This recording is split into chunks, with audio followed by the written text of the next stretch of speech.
Philadelphia. Is there anything better than a Vic Fangio press conference on a Monday morning? I beg you to find something better. And in fact, I'm excited to talk about that and specifically what he said, because he keeps mentioning Cooper DeJean and good safety. And I think you know where I'm going with this one. I had a great conversation this Sunday with my good friend Jamie, and we touched on a lot. Micah and Terry, that rat Josh Harris, and what I think the Commanders are up to with their $2.8 billion stadium. We also talk about what a new Eagle Stadium is going to look like in about 8 years. And sorry, anti-domers, not going to like it. But you might like what me and Jamie have to say about training camp stats, because we're all about it. Plenty to get into. This is the Watching the Birds podcast and social club. Here's me and Jamie. So, Jamie, I know you're going to have great insight on all of this, because remind me, the family has been season ticket holders for how long now? Part of my family used to have them, and then that's a whole nother thing. But I definitely go to a lot of games and obviously watch with my dad a lot. So definitely have that connection, just always through and through with the Eagles, watching every snap and maybe critiquing a little too much, as a lot of us do as well. No, what are you talking about? We're all very level-headed. I didn't want Nick Sirianni fired in the Super Bowl year. No, I didn't want him hired. At this point in training camp, I did not expect a posturing or not. Terry McLaurin, I could understand in terms of, yes, I have plenty of leverage here. And I think he does, and people don't realize that. He really does. He's holding up, do you want to try to even attempt to get to the NFC Championship game or not type of leverage to me. And then you've got Micah Parsons, who I think did something very surprising in saying, negotiating or not, whether you believe in Jerry or not, is 100% I'm not putting up with this shit. I'll be at training camp without pads. I'll be thrown to George Pickens. Couldn't be celebrating this more as an Eagles fan right now. Totally. I agree with you. I think McLaurin actually has a better case than Micah does with the trade demands. I think I'll start with McLaurin. He saw everyone else they paid and brought in. He's just sitting there saying, why am I not being taken care of? I think he has every reason for that. Parsons, I don't know, did you see that Jane Slater tweet? I think it was yesterday or maybe Friday, when he demanded the trade request, that they thought about trading him 2 years ago. Really? I missed that one. No. Yeah. They seriously talked about it. And I think Jerry's kind of the one who didn't let it happen. Because the whole ego of him gets in the way of it. I think they're kind of just realize he is a headache. And McLaurin is not a headache, as much as we know as people from the outside. Parsons has been a headache from the start. I think in her tweet, she said that Dallas was kind of fed up with it, the whole podcast thing too with him. Yeah. Him and Slay together was always disastrous. So yeah. I think it's a little too late now, though, for him to actually be traded. I also think he wouldn't have demanded a trade if he didn't see McLaurin demand a trade. I think you're right on that. And even if you were to entertain in a 2% world of do the Eagles and could Howie pull this off theoretically in a vacuum with the amount of picks that they have, with things that they could do, yes. I saw someone suggest, I think it was Victor over at the Philly pod, would you give up Nolan Smith in a first? No fucking way. And in particular, Jamie, because of that podcast. No way. I don't have to worry about Nolan Smith jumping on and I am not breaking up any dogs for that type of talent. Do you want to disrupt the culture that you've built? No. That's what wins championships. That's what gets teams to that next spot every time. It's what you have within your building. It's why Dallas hasn't won anything in 30 years. Because the culture's dead. Oh, yeah. There's no alignment there. Ever since he fired Jimmy Johnson, this is what it's been. At some point, this also has to break, too.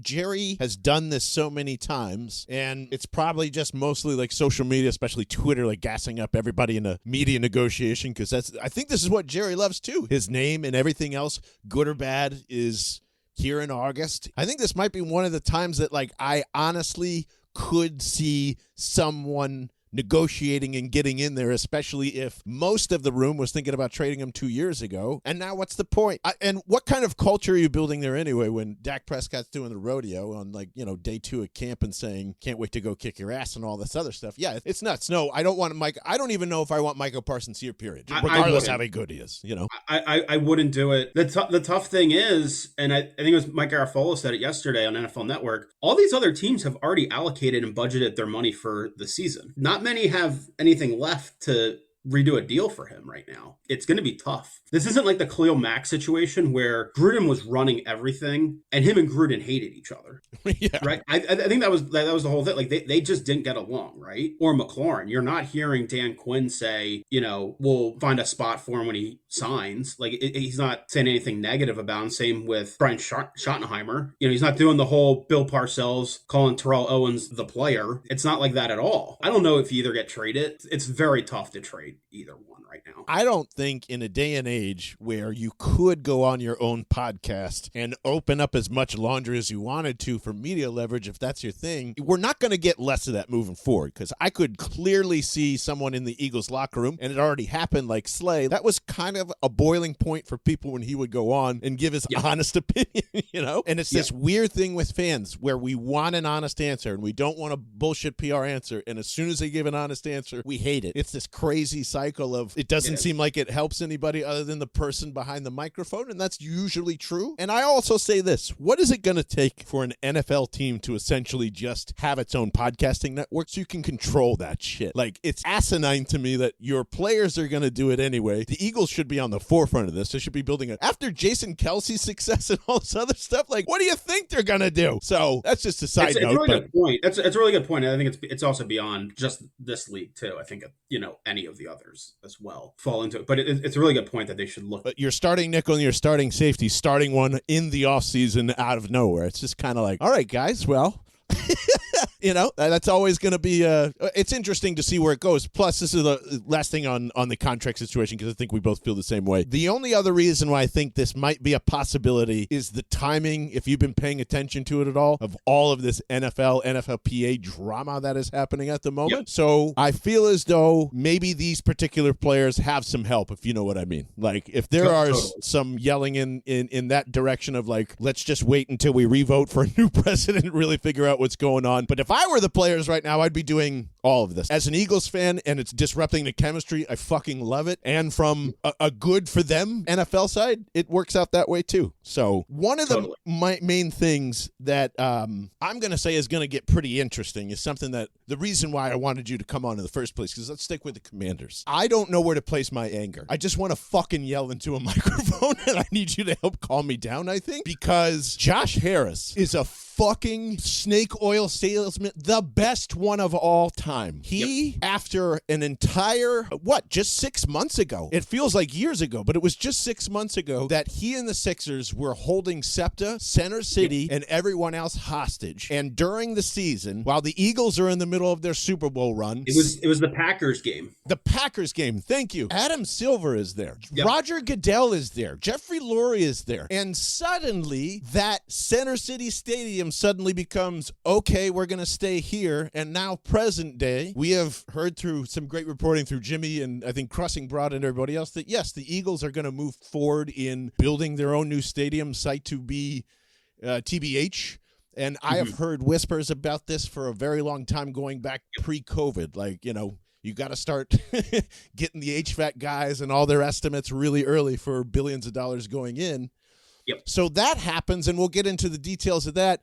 But then, from that point forward, the NFL has licked Mr. Harris's asshole and given him positive PR for the simplest of compliant NFL football, period. And it just, oddly enough, reminds me of his start here with the Sixers and just getting everybody riled up. And if you were a Sam Hinkie fan or not, everything was interesting. There was hope. There was options. There was this. And we have entered that phase with Josh Harris in a brand new toy, and he is putting $2 billion into D.C. as SEPTA is now being held hostage as it was anticipating a deal that was said was done, and now it's going to DC. Like, how the fuck is this guy still here? How on earth are we still supporting the Sixers? I want him so gone, and I don't have to wait long because I think his long-term game is to sell the Sixers anyway. And he couldn't do that without a WNBA team and a stadium deal done for 10 years. And now he can go tell us to fuck off and sell the Devils and all this stuff. And he'll just be in the NFL and the Premier League, and that's it. So that's my rant. Am I too crazy about this? And fuck, Jamie. Fuck this guy.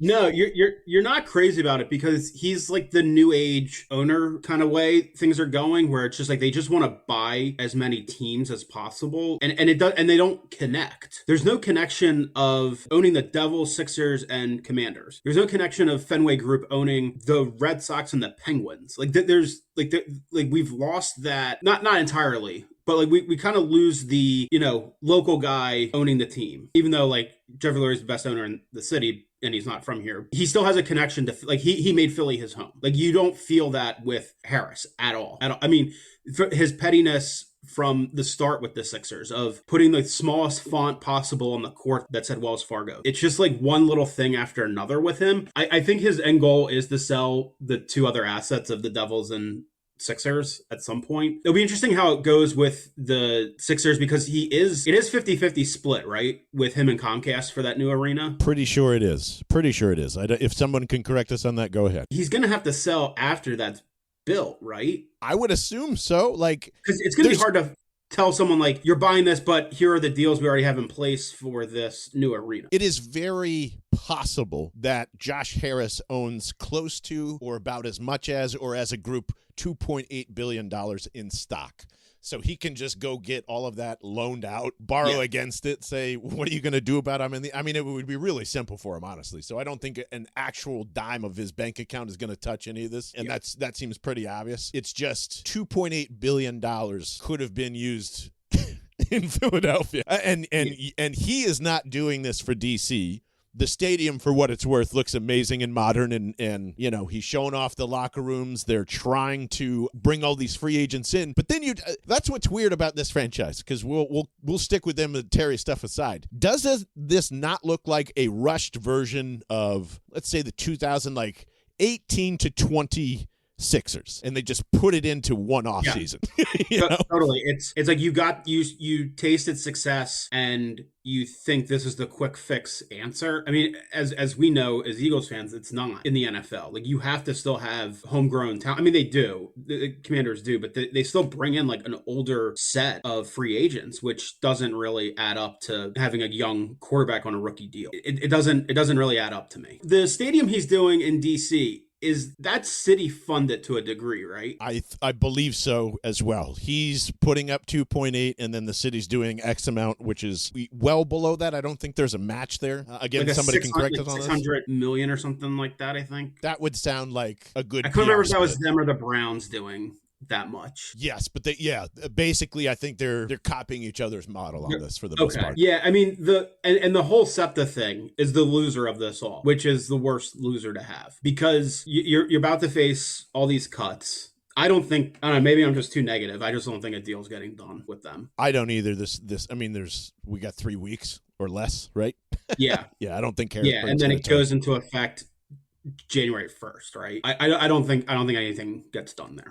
I hope I'm wrong, but yeah, me too. I saw their vision with what they wanted to do with the arena at Market East with SEPTA and everything, but I think it's hard to sell people on the idea of SEPTA at the same time. As much as I use it, I think it's still hard to sell the idea of it being efficient to people. Oh yeah, because of this exact reason that they're about to stare at it, because it just needs funding. I was all for it if they increase if there was massive more trains, absolutely I could be sold on that, but the intention was never to do that. Crazy thing about all this is I think it's automatically creating okay PR for the Eagles and what they build next, because they're not going to disrupt this. They're not even going to try to pretend like they're going to hold any SEPTA things hostage. And here's where I thought was the most interesting reaction from all of this. I don't know if it's a lot of anti-dome people or tractable roof, but man, anti-domers are hardcore about saying the same phrases over and over again. Football is an outdoor sport. Philadelphia's always been an outdoor stadium. I think it's tough guy bullshit, to be honest with you. I agree. I think it's something people like to say, and then in 20 years they will not say it because they get older and they don't want to sit in the rain. Yes, snow games look awesome. You know what looks like crap? When we play the Jaguars and it's pouring rain, like we did a couple years ago. Yes. When they played the Bills. Was it the Bills? Yeah, the Bills the other year in the Kelly Green game, and it was a downpour for half that game, and the field looked like crap. Nobody wants to sit through that. The snow game against the Rams, snow game against the Lions of the last, those are two examples of the last decade. Yeah, they were cool, they were awesome, they have great moments, but if you want to have the best team available, you have zero weather issues coming through. Did we not understand that the snow kept the Rams in the game, not the other way around? Like, that would have looked like the Commanders game, and then that all-time playoff points record would have been astronomically larger. Totally, because the Rams were able to get the sacks to us. Our receivers couldn't get separation. You know when your receivers get separation? When it's dry. you can't beat the drum of wanting speed and SEC talent and then wanting to play in a blizzard. It doesn't add up. Especially on Saturdays when Temple still plays there and could fuck up your side going into Sunday. Like, it just doesn't make any sense to me we're totally fine with that. And even like the Temple stuff, even I know it only happens like once every few years. The Army-Navy game fucks up that field. Oh, that's right. Yes, and that. Yeah. You can't play a game the next day after Army, in my opinion. Eagles should not play a game the same week as Army-Navy at home because the middle of that field gets torn to pieces. And to your point of piling that, and snow games are beautiful on TV. Snow games, if you go to them, aren't great until the next day. You are tailgating in snow. You're a little buzzed up. Let's be honest. You're shoveling food in, so your drive home is not as bad. You're sitting 45 to an hour and 45. There's no way trains are running on time. You're slogging back up through Broad Street if you're walking. Like, you feel like crap for 2 days, and you're like, man, that was awesome. I've been to Soldier Field during the 2022 run, went to Notre Dame. It was miserable. I hated every second of it. My feet were frozen. There was no place to get warmed up. I hated it. It was cold enough. I'm old enough. And I know that when this is built, I'll be closer to my 60s and my 50s, and my daughter will be of age and feeling great. So, like, I welcome a retractable roof is what I think everyone would be fine with, because per NFL rules, that thing's got to be closed up the moment it goes below 40. So that takes a while in Philly, usually. Yeah. And sometimes that doesn't take until like the end of November. So I think that's great. Yeah, you could have a game, first weekend of November where the roof is open theoretically. We have had some warmer falls of late too. So and I think that trend's continuing to go. I'm not a meteorologist or anything, but I'm just seeing the way everything's been going. So that is a possibility. The one interesting thing about retractable roofs, did you know that Lucas Oil, their roof has been closed because it's been broken? So they're like, fuck it, it's a dome now. There you go. That's how you get away with it. The computer died to open it up, and they've been replacing it for during last season. They had to start replacing the parts for it. How long does it take to replace the parts of that computer? I don't know, because the one news clip I found of it was Bills Colts. And it was like a beautiful day in October, and they had to keep it closed. But they have that window that they can still open. And it's never shining as bright as it is down in Dallas, right? It's not. They weren't dumb enough to No, it's not like that. I like the idea of retractable. You could probably sell me on a glass dome similar to what Cleveland is getting. Yeah. I think that kind of gets everything though too, because you still see the outside, which is neat. It's not going to be like the old RCA dome that the Colts played in, where it was just or wherever the Vikings used to play before that collapsed. Oh yeah, my first NFL game ever in that place, by the way. R.I.P. Crazy. Yeah, the place was nuts. The Twins played there too. Yeah, the Twins played there too. It always looked like it was going to fall down every time you went into that stadium. So yeah, and it eventually did. Well, I had a seriously dumb idea that I wanted to run by you with a possible stadium proposal, because there might be a chance to have the best of both worlds in the NFL rulebook. According to John Kincaid, that is, because we were going back and forth on this, you can have no reason why an NFL team couldn't have two stadiums. So you build a dome and an open field stadium, and you split it between the Eagles and Temple in the dome and the Eagles and the Union in the other. And what is the link, is what you're saying, for the second one?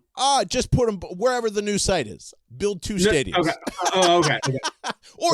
Or make it more efficient and build another stadium. I don't know how that. I'm just thinking, if it's a brand new site, put two stadiums down there and split those into four. You have to keep the seating the same amount. Is that what you have to do too? All right, I would guess you would have to, just based off season tickets that you're selling. That does make sense. In general, you're selling, so you'd have to have the same diagram and everything. And I get what you're saying with it. Or just Temple and the Union play outside all of the time. The Eagles and whoever plays inside. Like eventually, if the lacrosse league comes out here and they need a full dome. Yeah. Or to keep it simpler and to maybe appease the anti-domers, you can make something like Seattle and just make a Premier League stadium, and you can host the World Cup anytime you want. I'm totally fine with that. That's another possibility. Are you kind of like me, where you've accepted that their mind is made up? Totally. They had to get what they wanted in this theoretical backdoor deal that we were talking about earlier. Absolutely. Because I could totally see where Jeffrey Lurie's coming in and saying, okay, you can have this. We'll go this way. Did I already say that? I'm sorry. Yeah. But yeah, absolutely. I think they took advantage of something that they already knew that they were going to have to do anyway. And it just sucks that the link was built literally 2 years before the iPhone came out. If they had that window again, they probably would have done some design issues and changed a lot of things and prepared for a lot of long-term stuff. But it's about that time, it's about that time for everything. So yeah, I agree. Just to pick your brain, where do you think they would put it? wherever there is available space, like towards Navy Yard, I remember there being some very big controversy, and I'm not saying I'm for or against it. I'm just trying to think like them. Wasn't there some big controversy of some conservation land that was like a near the Navy Yard that was trying to stay public, and then a big firm came in and bought it with a whole bunch of people? I think you're right. So you do think they stay down there? I do. Yeah. It just in like completely away from the complex. Like they're going to jump out of the complex and that site will be something else. Like maybe that's where the Union could take over the link, and just have it there for a while. Interesting. Where do you think it goes? I don't think they would ever take it out of the city. I don't think they'll take it out of the city because they're the only team that could move out of the city and people still go. Because it's the NFL. I think they go to Jet Row. Oh man, that's a good spot. Just buy out Jet Row, move over one spot. I mean, whoever, I looked it up. It's just like a small family that owns it or small business that owns it. They'll take a payday. Everyone does. You're probably right. Even though, and here, the main complaint of that will be like Jet Row is that is a sacred tailgating lot too. That's mostly where I tailgate during Eagle season. I think you and I have tailgated down there quite a few times. Yep. But they're going to do that. That makes sense. And you know what? My response to that, Cleveland Browns fans are losing the Muni lot. I think people will be fine. My prediction is they end up joining the 3 other teams down there for that whole thing that they're going to claim to build. Very, very possible. Because Comcast was one of the ones that rolled that out too and said, hey, if the Phillies were the ones that were announced first, that like, yeah, we're on board. Of course you are, fuckers. Yeah, they got the Phillies. They got the Phillies on board. Obviously, now they have the Sixers with them because they're not moving to Market East, and I think they end up getting the Eagles involved. Taboo in our Discord will agree with you too. I think they end up leveling out the link to just make that more of like park. Like I think that's going to be part of the deal. Is they make the link parking because they're going to lose a lot of parking with this whole concept they're building. So I think that's going to be the compromise trade-off right there. Hell yeah, that means we're going to get traffic articles from Kevin Kincaid determining whether it'll worsen it or make it better. So he's always good at that stuff. Yeah, I can't. He's good with it. I can't wait for it. I'm just fortunate I can walk home from there because I don't have to worry about this shit. That's all I care about. And speaking of which, because I want to transition into some training camp talk too, that's how Jamie and I kept and continue to bond, honestly. Several years ago, 3 years ago, I think we'd say, or 4. Great. 3 years ago, Jamie is also an expert barbecuer. He just nails that shit, man. Your ribs are still outstanding. I still think of your smoked Cheez-Its every 5 seconds and how I don't have them. And we ate ribs and podcasted at his house, and we just kept going from there. So Jamie's been on many a tailgate, many a road trip. It's been awesome to kind of just bond, and we're humongous Big Ten fans, have a lot of Chip Kelly takes, and, you belong here. That's all I'm saying, Jamie. Yep. I swing that sword for the North. Yeah. And the funniest thing that I bet people didn't think you and I would agree on is all of these baby-ass NFL players like J.J. Watt, and respectfully, Cam Jurgens is what really kind of going on. I'm like, dude, do you really care about what these beat reporters say? And even I think Brett Toth gave it to BLG on Twitter a couple of days ago or something like that. It was like, hey, that wasn't me, nicely, dickhead. Yeah. And, hey, first of all, respectfully, as someone who's been there many a times, you can't see shit down there, and you're trying to do your job for the fans. It's for the fans. And Jamie knows exactly what I'm going to say next. The Philadelphia Eagles and training camp and the fan base is untouchable to 31 other fan bases. I'm sorry. It's what we grew up on. It was the only tangible way that we met the Philadelphia Eagles, and when the Philadelphia Eagles were dog shit, bad, awful, that was hope. That was the best time to be there. And maybe the first couple of weeks of the season, and that was it. And then you were just buried into like, who the fuck are we going to get in the draft? What quarterback can come and save this awful franchise? Why aren't we drafting Ricky Williams? Decorations were up. You knew it was over. Yeah, so the ultimate bond was created there. And not only that, you were able to go 4 to 5 times a week, 3 to 4 times a week. Memory's kind of fading on that one. Not to sound like an old man with we are. But back in the day, I remember going to Lehigh for the morning practice, driving somewhere close by for lunch, and then going back for the afternoon practice. I totally forgot about that. The elimination of two-a-days. You're right. Two-a-days. It was awesome. And the Eagles used to do a live stream show from there. Yes, they did. With Spadera and some other people. And it was Eagles just like Live started there. Yep.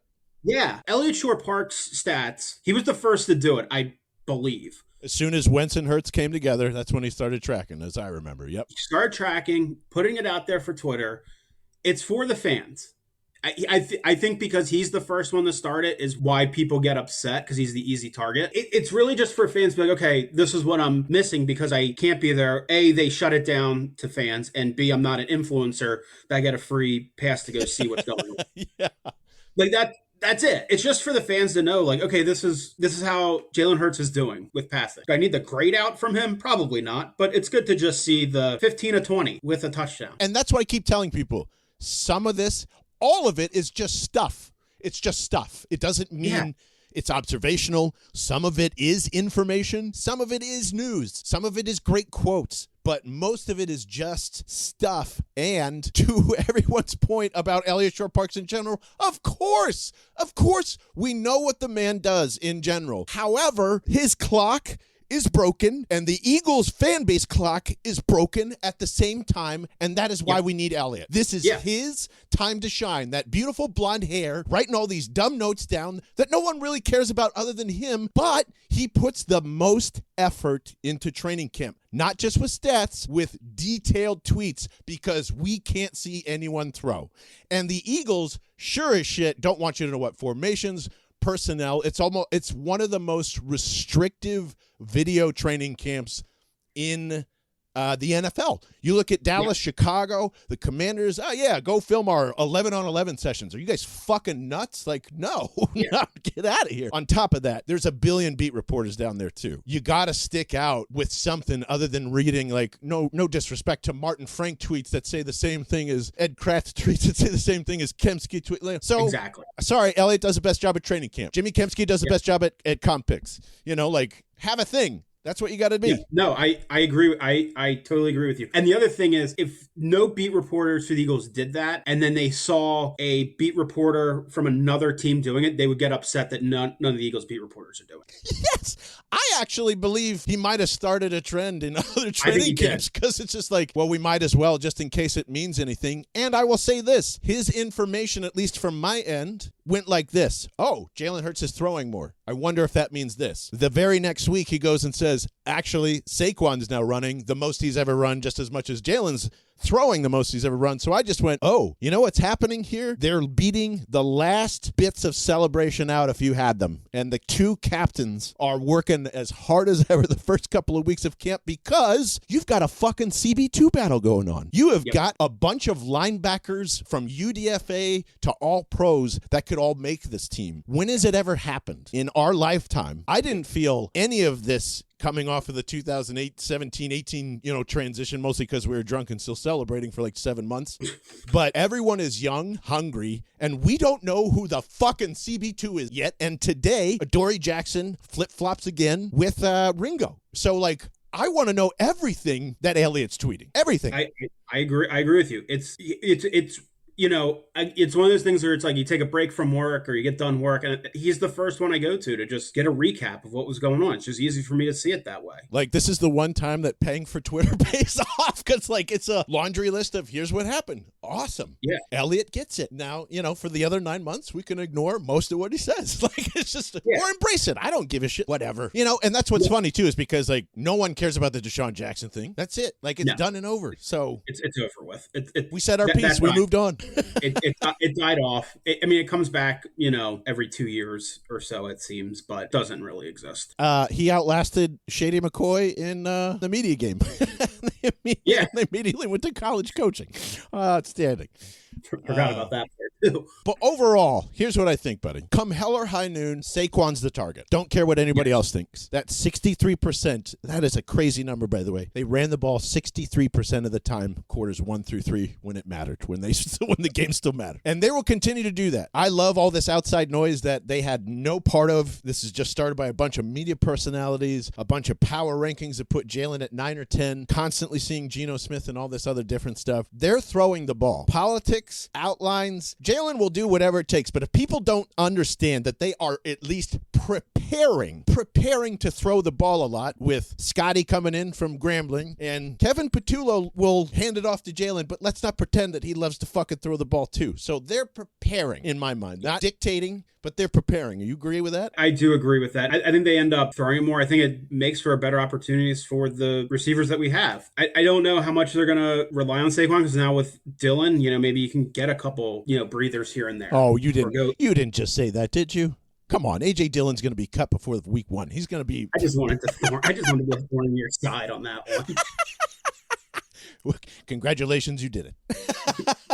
I planned that one.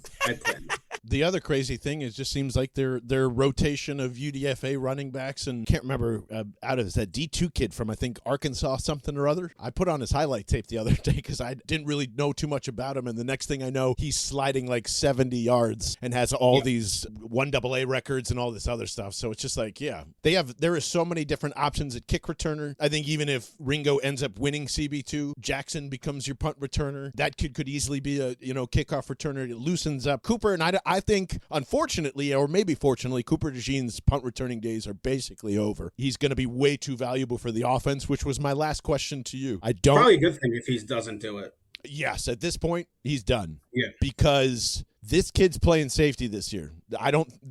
This has been going on too long for the first, this isn't cross-training. They're going to keep him on the field as much as possible, and they're trying to figure out who could play the slot if Cooper's there, and who could play safety when he's not, right? So we got to change the song, is what I'm saying. He's a safety now, too. Yeah, I think he is. I think that's where, for longevity, too, for him, too, I think it's better to put him there. You killed my diagram, which was great, but I still think that that's people keep saying positionless, and I'm not suggesting that.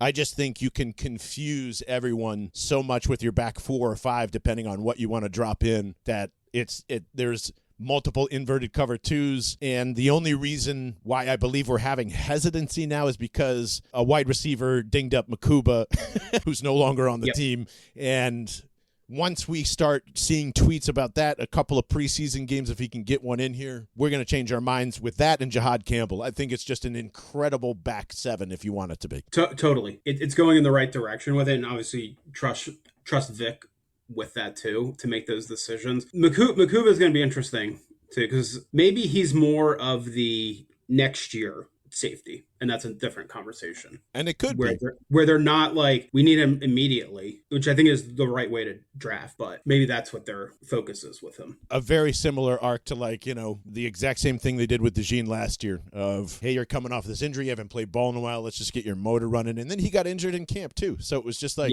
I wouldn't fear this. I wouldn't freak out. I just keep going back to his college tape and be like, no, probably end up trying to hurt himself out there.